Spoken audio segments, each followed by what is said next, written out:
the West developed, the story of the West is the story of cities and the creation of all these amazing cities.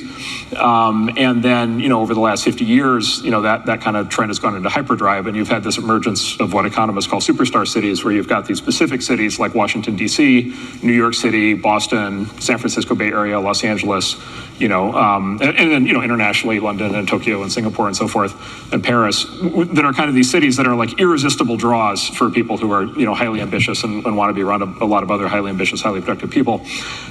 It turns out as a result of that superstar city clustering thing, there's been a bifurcation in the housing market, right? Where basically those superstar cities, they become, basically occupied at some point, people end up with a political agenda, and then they stop building housing, right? And so the places where people want to go and want their kids to go are very difficult to get to. And the San Francisco Bay Area is like a classic example of this.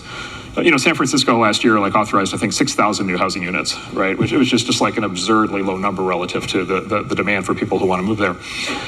And then the places that do not have this kind of clustering agglomeration superstar city effect, they build plenty of housing, but there's not as much opportunity there.